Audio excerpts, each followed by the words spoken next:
Bismillahirrahmanirrahim. Assalamualaikum warahmatullahi wabarakatuh. Alhamdulillah hamdan katsiran thayyiban mubarakan fihi mubarakan alaih. Kama yuhibbu rabbuna wa yarda. Asyhadu an la ilaha illallah wahdahu la syarikalah wa asyhadu anna Muhammadan abduhu wa rasuluh. Amma ba'd. Alhamdulillah segala puji kita panjatkan kepada Allah Subhanahu wa taala yang telah memberikan kepada kita semuanya kenikmatan-kenikmatan yang sangat banyak, kenikmatan yang tak terhingga, kenikmatan yang tak terbatas. Ya, saking banyaknya kita tidak akan bisa menghitungnya. Wa in ta'uddu ni'matallahi la tuhsuha. Apabila kamu menghitung kenikmatan-kenikmatan yang telah Allah berikan, maka kamu tidak akan bisa menghitungnya. Ya, kenikmatan-kenikmatan ini sangat banyak. Mulai dari nikmat sehat yang telah Allah berikan kepada kita, kemudian nikmat beribadah, walaupun sebagian di antara kita tempat-tempat ibadah sedang tidak dibuka dikarenakan adanya pandemi. Namun tentunya hal itu masih tetap harus kita syukuri. Begitu juga kenikmatan yang lainnya, nikmat Islam dan juga nikmat hidayah yang telah Allah berikan kepada kita. Maka semoga dengan hidayah, dengan Islam, kita akan selalu istiqomah di atasnya sehingga kelak kita akan menjadi orang-orang yang selamat baik di dunia maupun di akhirat. Kemudian yang selanjutnya berkaitan dengan pembelajaran bahasa Arab. Karena kondisi sekarang kita belum bertatap muka, maka materi yang akan disampaikan di sini adalah tentang pentingnya bahasa Arab. Ya, karena ini pun juga awal pertemuan, walaupun belum tatap muka, tetapi kita harus tetap semangat, optimis, dan mudah-mudahan untuk pembelajaran-pembelajaran yang selanjutnya kita bisa langsung bertatap muka agar pelajaran-pelajaran yang akan kita pelajari itu lebih bisa dipahami dengan baik. Sebelum kita masuk ke bagian materi, yaitu pentingnya bahasa Arab, saya akan memperkenalkan diri terlebih dahulu, karena mungkin sebagian dari kalian ya, kelas 10 apalagi itu belum pernah diajar. Tetapi untuk kelas 11 insya Allah sudah pernah diajar, ya sudah pernah bertatap muka dengan saya ketika di kelas 10-nya. Langsung saja mulai dari nama. Ya, saya akan sedikit memperkenalkan diri dan tidak akan panjang lebar. Untuk nama, ya nama saya Didi Prayogi. Silahkan kalian bisa panggil dengan Ustadz Didi saja. Itu sudah cukup. Nah, insya Allah untuk nama cukup. Perkenalan di awal ini hanya sebatas nama, ya. Adapun untuk perkenalan selanjutnya, insya Allah bisa lebih mengenal ketika kita sudah belajar secara langsung, secara tatap muka.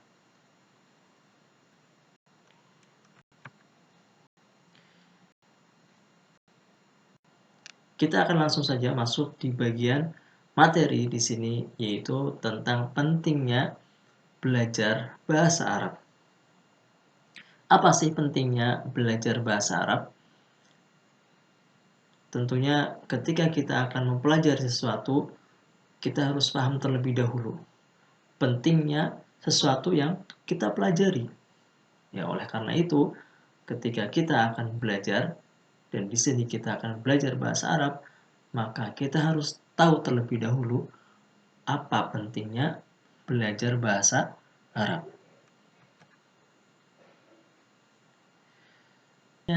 Mempelajari bahasa Arab.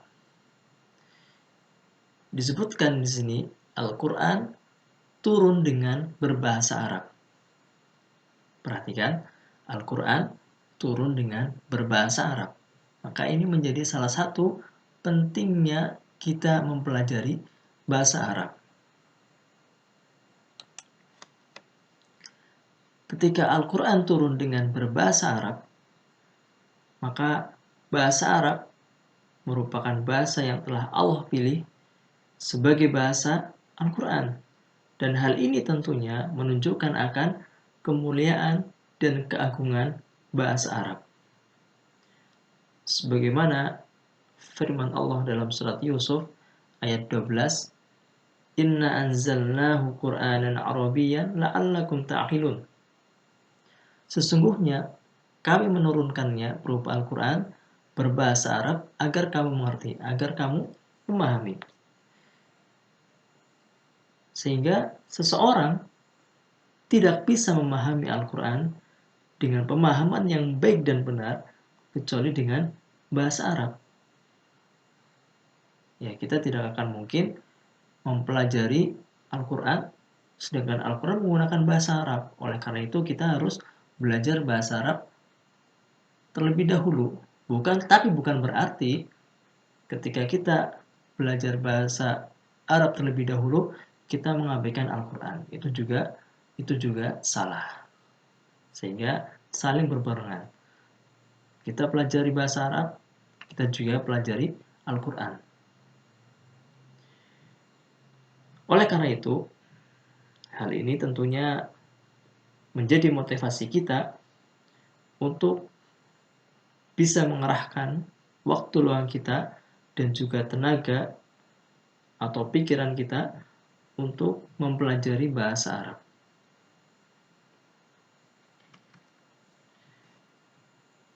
Kemudian apa sih hukum daripada mempelajari bahasa Arab?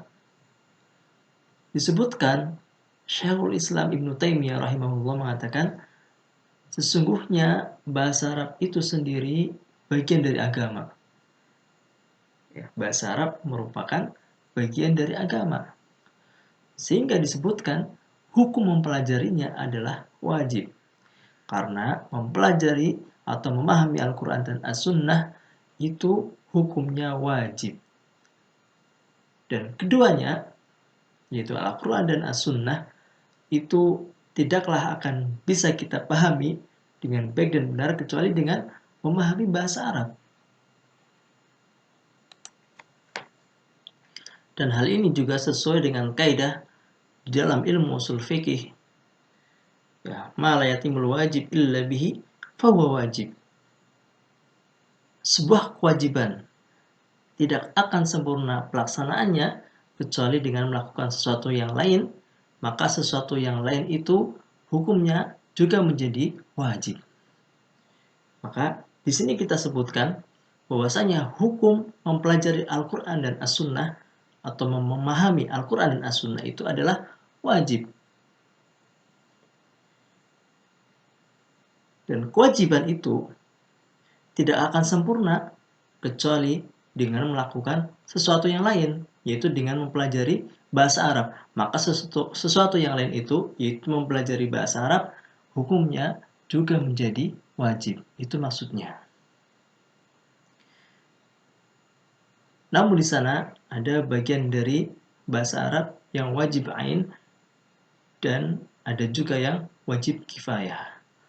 Tapi al-muhim yang penting bahwasanya hukum mempelajari bahasa Arab ya karena kaitannya adalah untuk mempelajari atau memahami Al-Quran dan As-Sunnah, maka hukumnya adalah wajib. Kemudian yang berikutnya, bahasa Arab merupakan bahasa yang mulia. Sebagaimana firman Allah dalam surat Az-Zumar ayat 28, dialah Al-Quran dalam berbahasa Arab yang tidak ada kebengkokan di dalamnya, supaya mereka bertakwa. Di sini disebutkan bahwasanya Al-Quran berbahasa Arab. Dan di dalam Al-Quran tentu saja tidak ada kebengkokan. Maka ini menunjukkan bahasa Arab itu merupakan bahasa yang mulia.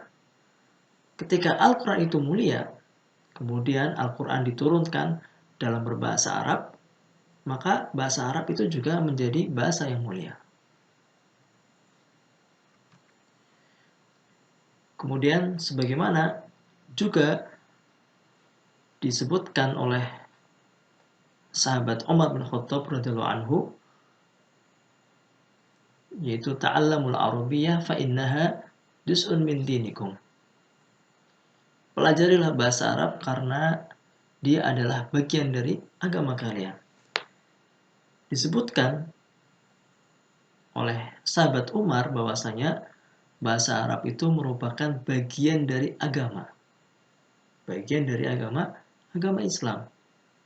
Tentu saja ketika hal tersebut termasuk dari agama atau termasuk dari bagian agama, maka kita harus mempelajarinya. Karena apa?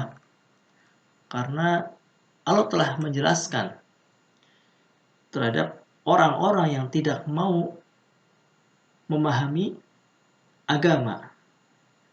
Mereka tidak mau memahami Al-Quran, tidak mau mentadaburi ayat-ayatnya. Sebagaimana firman Allah dalam surat Al-A'raf, وَلَقَدْ دَرَأْنَا لِجَهَنَّمَ كَثِيرًا مِنَ الْجِنِّ وَالْإِنسِ لَهُمْ قُلُوبٌ لَا يَفْقَهُونَ بِهَا وَلَهُمْ أَعْيُنٌ لَا يُبْصِرُونَ بِهَا وَلَهُمْ آذَانٌ لَا يَسْمَعُونَ بِهَا أُولَئِكَ كَالْأَنْعَامِ بَلْ هُمْ أَضَلُّ أُولَئِكَ هُمُ الْغَافِلُونَ. Dan sesungguhnya kami jadikan untuk isi neraka jahanam, yaitu kebanyakan dari jin dan manusia. Lahum qulubun la yafqahuna biha. Mereka mempunyai hati tetapi tidak dipergunakan untuk memahami ayat-ayat Allah. Walahum a'yunun la yubsiruna biha. Dan mereka mempunyai mata tetapi tidak dipergunakan untuk melihat tanda-tanda kekuasaan Allah. Walahum adanun la yasma'una biha. Dan mereka mempunyai telinga tetapi tidak dipergunakan untuk mendengar ayat-ayat Allah. Ulaika kal an'ami bal hum adall. Mereka itu sebagai binatang ternak. Yang disebutkan ulaika kal an'am. Mereka seperti binatang ternak. Bal hum adall, bahkan lebih sesat lagi. Ulaika humul ghafilun. Mereka itulah orang-orang yang lalai. Tentunya kita tidak ingin menjadi orang yang lalai. Oleh karena itu, apa yang telah Allah berikan kepada kita berupa penglihatan, berupa pendengaran, berupa hati, hendaknya kita gunakan dengan benar. Yaitu dengan memahami Al-Quran. Yaitu dengan mendengarkan ayat-ayat Allah, melihat tanda-tanda kekuasaan Allah. Tetapi ketika kita mempelajari Al-Quran, memahami ayat-ayat Allah, tentu saja itu diperlukan ilmu. Salah satunya adalah ilmu bahasa Arab. Karena Al-Quran diturunkan dengan bahasa Arab, kita tidak akan mungkin bisa memahami Al-Quran, bisa mentadaburi Al-Quran dengan baik dan benar, kecuali ketika kita sudah paham bahasa Arab. Ketika kita telah mempelajari bahasa Arab. Tentu saja berbeda ketika seseorang membaca Al-Quran kemudian dengan membaca terjemahan berbahasa Indonesia langsung. Oleh karena itu, ketika seorang memiliki ilmu bahasa Arab, dia membaca Al-Quran, maka itu bisa langsung mengena kepada hatinya. Sehingga ini yang disebutkan bahwasanya memiliki hati tapi dipergunakan untuk memahami ayat-ayat Allah.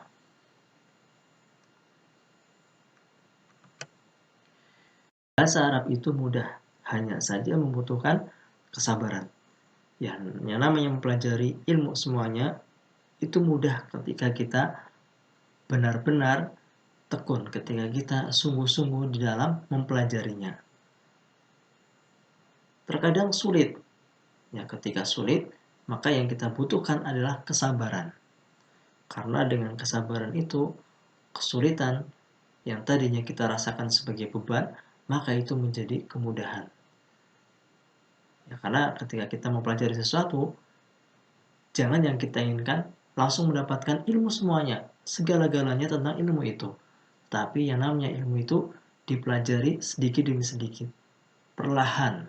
Yaitu insya Allah dengan sungguh-sungguhnya mempelajari ilmu tersebut, ya di sini mempelajari bahasa Arab, maka insya Allah Allah akan bukakan hati dan pikiran kita untuk bisa lebih mudah memahami bahasa Arab.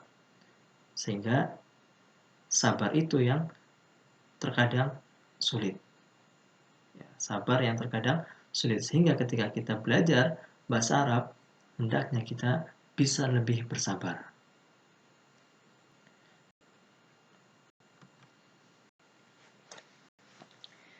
Kemudian, saya akan memperkenalkan buku yang akan kita pakai untuk belajar bahasa Arab.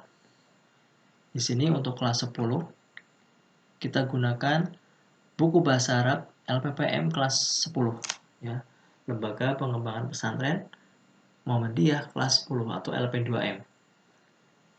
Dan untuk yang kelas 11 insya Allah sudah paham ya bukunya, karena sudah mereka pelajari, ya sudah kalian pelajari untuk kelas 10-nya. Kemudian untuk kelas 11-nya juga sama, yaitu buku dari LP2M. Ini merupakan buku pengeluaran terbaru, ya, baru tahun ini di pondok kita diajarkan. Adapun kelas yang lain seperti SMP misalnya itu hanya kelas 7 dan juga kelas 8. Adapun kelas 9 untuk SMP ataupun kelas 12 untuk SMA itu belum ada buku dari LP2. Ya, untuk yang terkhusus dari pelajaran-pelajaran kepondokan. Kemudian di dalam kitab ini atau di dalam buku ini semua bertuliskan bahasa Arab, dan bahasa Arab tersebut tulisannya tanpa harokat, atau lebih sering kita kenal dengan Arab gundul. Ya, ini menjadi salah satu motivasi kita agar kita pun juga bisa membaca Arab tanpa harokat, karena pada hakikatnya asal daripada harokat itu tidak ada.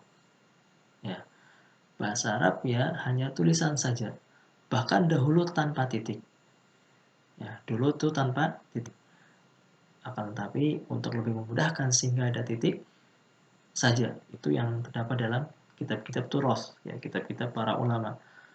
Adapun di sini juga sama, ya. Maka ini memacu kita untuk lebih giat, lebih sering membaca buku-buku yang bertuliskan bahasa Arab tetapi dengan tanpa harokat. Dan adapun materi-materi di dalamnya insya Allah akan saya jelaskan di masing-masing kelasnya, ya baik kelas 10 maupun kelas 11 pada pertemuan-pertemuan berikutnya. Yang mudah-mudahan apa yang telah disampaikan pada hari ini terkait dengan pentingnya bahasa Arab bisa memberikan kepada kita semuanya motivasi kita untuk bisa lebih sungguh-sungguh ketika belajar bahasa Arab. Mungkin hanya ini yang bisa disampaikan pada awal pertemuan kali ini. Kurang lebihnya mohon maaf. Kita akhiri. Subhanakallahumma bihamdika asyhadu an la ilaha illa anta astaghfiruka wa atubu ilaik. Wassalamualaikum warahmatullahi wabarakatuh.